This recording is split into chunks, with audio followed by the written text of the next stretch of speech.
This is how Google could completely destroy democracy. If Google gets to the point where they start to make political suggestions to you and start to impact voting and your voting decisions, well, then they are controlling democracy. This is the big brother that we've been scared of. But the thing is, it's happening. It's already happening. It's live. It is being tested and proven, and we need to be aware of it.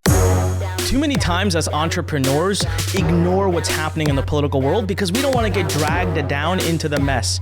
But more today than ever before, we need to have a voice. Otherwise, we're going to be left behind. I started Lurn exactly for this reason. So starting today with Freedom Friday, let me be your voice. What's up, you crazy fighting entrepreneurs? Welcome back to another episode, and today is Freedom Friday. Yes, brought to you by your favorite person in the whole wide world, me, Anik Singal. Today, are you ready? We're going to talk about, cue the thunder, conspiracy theories. All right, well, this one's really not a conspiracy theory because there's an actual researcher proving that this is happening in the world. Oh my God, Google. We have to probably be scared, S-H-I-T, less of them. I've always known, I teach this on stage all the time, how much data they collect, how much they know about us. I have a going joke that I tell on stage, but it's so true. I say, if you're having an affair, your best friend might not know, but Google knows. All right? Well, I never thought about how that level of data could impact one area that defines our human society, and that is democracy. And after I researched some of this, I was pretty scared. All right, so before we start and talk about how Google could completely destroy democracy in our world, let's invite you to Lurn.com, Lurn.com. Listen, the only way we can save this is us entrepreneurs. We got to stick together. If we stick together and we do good in the world, we can hold each other accountable. Plus, then we can hold companies like Google accountable, and we can actually solve the problems that the big conglomerates might be creating right now. So I'm going to put 10 million entrepreneurs into Lurn Nation. You can either be a part of that movement, join it, and join us, and we all work together and we save the world and, create solutions because we know the heck our government ain't going to do it. All right. Or you can stand by the sidelines and just watch the rest of us do the work for you. Come on now. You don't want to do that. Join us. Come on to Lurn.com. It's absolutely free, Lurn.com. Free courses. We got tons of amazing entrepreneurship courses in there. We're building all these new features. We're going to build community features. It's going to be epic. You want to be at the early stages. We already have 320,000 members in there. All right. So now that I got that out of the way, by the way, show notes. I do heavy research for these episodes. I never come to you with theory. And so I get facts and data. And if you want to know where I borrow those from, go to anikpodcast.com, A-N-I-K podcast.com. I put all the links to all the places I did some research. This particular one, I actually just watched an episode, and then I read the transcript of it. So I put the link to the transcript. And it is about the research done by Dr. Robert Epstein. Okay, so before we even go further, I'm going to reveal a bunch of stuff that you might want to question and challenge. Well, it's by a very smart guy, and he's put research, data, science, analysis, AI, all that stuff behind it. Harvard PhD, senior research psychologist at the American Institute of Behavioral Research, and founder and director of the Emeritus of Cambridge Center of Behavioral Students in Massachusetts. Holy moly.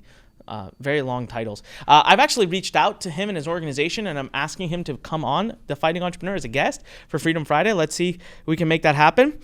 Basically, his research over the last few years has been all about Google and how Google could be very likely manipulating you, especially for election results. Now, this is how Google could completely destroy democracy. If Google gets to the point where they start to make political suggestions to you and start to impact voting and your voting decisions, well, then they are controlling democracy. This is the big brother that we've been scared of. But the thing is, it's happening. It's already happening. It's live. It is being tested and proven, and we need to be aware of it.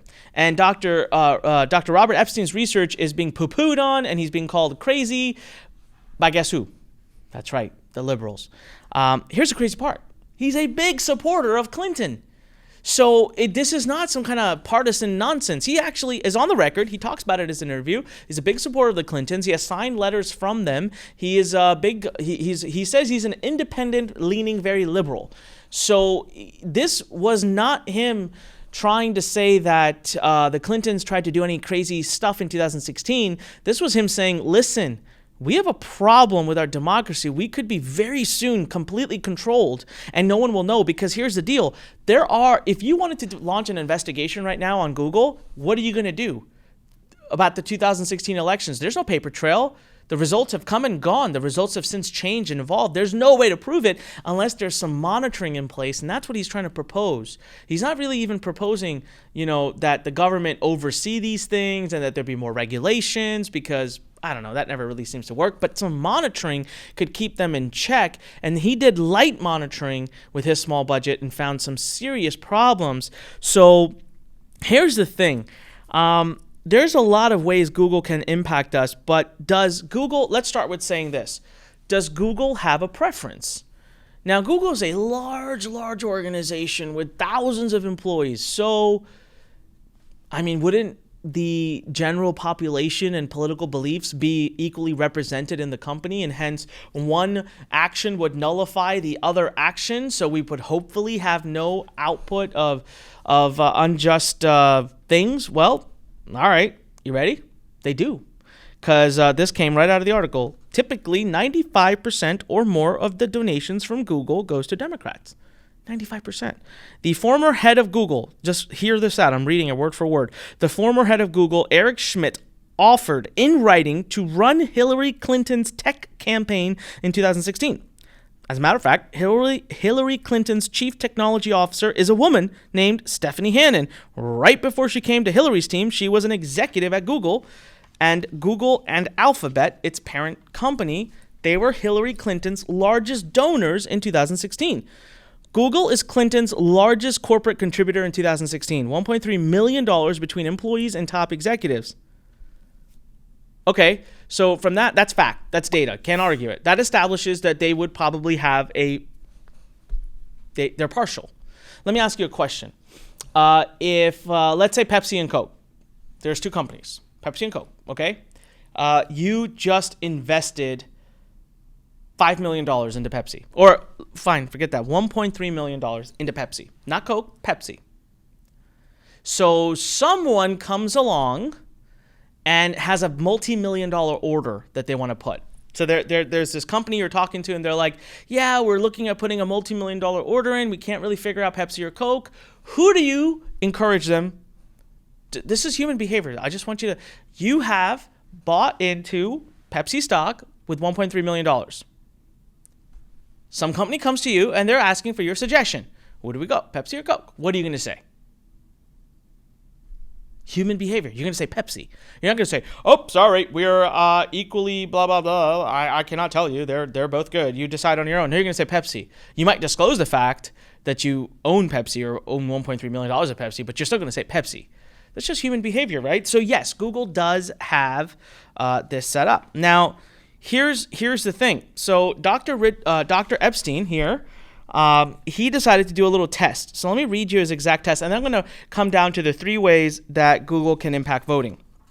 In 2016, I'm going to read exactly what he said on this interview that we linked to. It's a Mark Levin interview. In 2016, I set up the first ever monitoring system that allowed me to look over the shoulders of a diverse group of American voters. There were 95 people in 24 states. I looked at politically oriented searches that these people were conducting on Google, Bing, and Yahoo. Not just Google. He did Bing and Yahoo as well. I was able to preserve more than 13,000 searches and 98,000 web pages. And I found very dramatic bias in Google search results. Not Bing, not Yahoo, just Google's. Now, let's pause here. Safe to say all 3 companies are pretty big. Safe to say all 3 companies hire very, very intelligent people that would create their algorithms. Safe to say that no one company could have an algorithm that is infinitely better than the other. They might be better, but not infinitely. Yet, he found dramatic bias in Google search results, not Bing, not Yahoo, just Google's, favoring Hillary Clinton, who he says I supported strongly. So, not a partisan issue, but the point is I reported that. I reported what I found, and the level of bias was sufficient. I calculated that to have shifted over time somewhere between 2.6 million to 10.4 million votes towards Hillary without anyone knowing this had occurred. That last bit scared the crap out of me. without anyone knowing that it occurred. Do you know why? Because he explains it right here. He says, I can't say what Google did, but I can tell you what we found. We found a very dramatic pro-Hillary Clinton bias on Google, but not the other search engines. And in all 10 search positions on the first page of the search results, they were pro-Hillary, anti-Trump. So here's the deal. We have a very partisan country right now.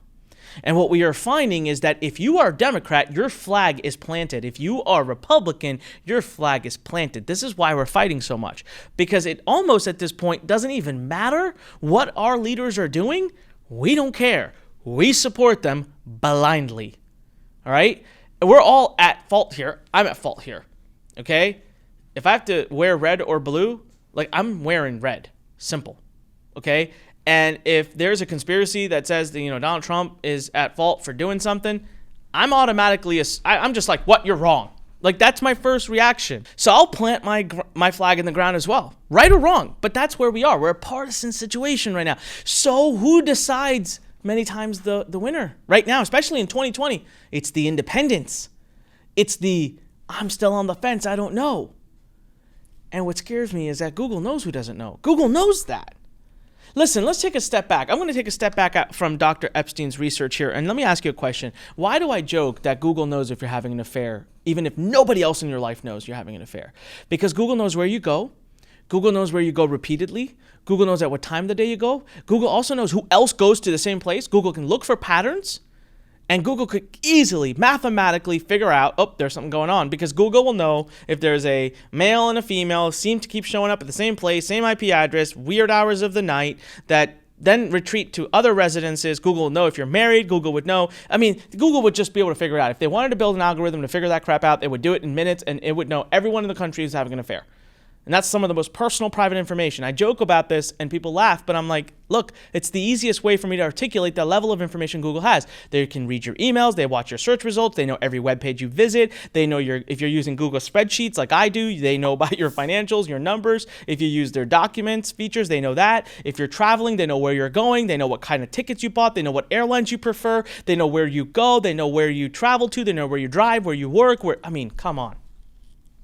So if they know all this, do you think that they know if you're Democratic or Republican? Do they know if you're pro-Hillary or pro-Democrat or pro-Trump or anti-Trump or anti-Hillary? Like, they know all of this, right? It's very easy to know this. So why wouldn't they use this information to support their own cause? Again, going back to human behavior, if I had that, I would use it. So why wouldn't they? And that scares me because there's no one overseeing it. So Dr. Epstein says there are basically 3 ways that they have that he found, proved, and that are manipulating votes. And again, the crazy part is you wouldn't even know it. It's completely it's completely behind the scenes. So suggested search terms as you type. Subliminal. He proves it. Subliminal manipulation. So as you start to type on Google search bar, you know how the suggestions come up? Well, guess what? He says that if go ahead, go to Google right now, type in A. Just type in the letter A. Apparently Amazon is the first thing that comes up. Now, Google defends this and says, look, we just watch for search trends. We just know most people typing in A are looking for Amazon. But here's the other thing. Amazon also happens to be their largest advertisers. So could it be that Google wants to send Amazon more traffic? He proposes the question, not me. But as you type in something like Trump, what would come up? Would it be nice things about Trump, or would it be negative things about Trump? If you type in Hillary, would they say, when you start to type in Hillary, would they have said email, conspiracy, or email fiasco, or would it say Hillary supports blah? Subliminal. Now, again, maybe this is not going to impact your true conservatives and liberals who've planted their flags, but the people in the middle, it does. He proves it actually can impact at a psychological level. This guy studies behavior. That's what he's done for decades. Okay, the second way is top search results. If I'm an independent and I'm not decided yet, and I type in 2020 elections, and if the top 10 results are positive towards Democrats, and no, they don't even mention Republicans, or if they're positive towards Democrats and negative towards Republicans, wouldn't that impact me? Couldn't that possibly impact me? You're dang right it will. The third one I found super interesting, and I found it a little bit hard to believe, but man, was Dr. Epstein really all about it. He said that on 2016, the day that it was vote day for a presidential election, they changed their logo from Google to Go Vote. And he said everyone commended them for it. Said, wow, look at Google. They changed their logo. They're doing a public service. To be honest with you, I would have thought the same thing. I would have thought, well, that's really good. Good for you. However, he got really tickled by it and decided to do a study to see the times in which Google changed their Go Vote symbol, the kinds of audiences that would be accessing google.com at that time. And he found that that would have been seen millions of times more by Democratic leading eyes. Now, that was the only one where I was like, are you stretching there, Dr. Epstein, a little bit? But I don't know. He's the researcher. This is why I want to get him on, because I want to ask him these kinds of questions. But he was super committed to that. Here's the thing, and this is what starts to worry me. I want to read actually a stat here. Okay, so I want to read this stat here. I'm just going to read it word for word out of the interview that he did with Levin. My research shows two things, and I'm going to tell your viewers how they can test this. My research shows that just by manipulating the suggestions that flash at you as you're typing, we can, in our experiments, turn a 50-50 split amongst undecided voters into a 90-10 split with no one having the slightest idea that we've manipulated them. And we're doing this just by manipulating the suggestions we flash. Not even the blatant search results that are coming up, not even the blatant go vote change of the logo.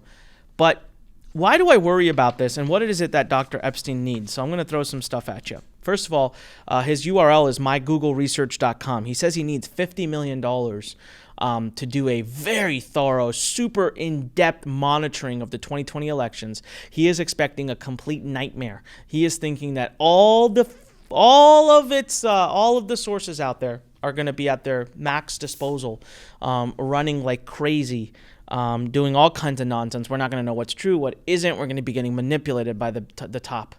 We're going to get manipulated by Google, by Facebook, by all of them, which we know they're left-leaning. So how could Google impact in the future? Well, what if the go vote messaging was only shown to those who are known to lean left or right? What if the messaging shown to those who are in the middle was different to those who are shown on the left and shown to the right? This is all stuff that's super easy for them to do. Listen, Google's on the record. They say they change their algorithms 600 times a year. That's twice a day. Google also has had many whistleblowers leak out saying that, look, Google doesn't just work purely organically. They have blacklists, they have favoritism, they have things that get bumped up and things that are forced down. This is done by whistleblowers that worked at Google that were literally told to design those functions that came out and said, guys, you're being lied to by Google.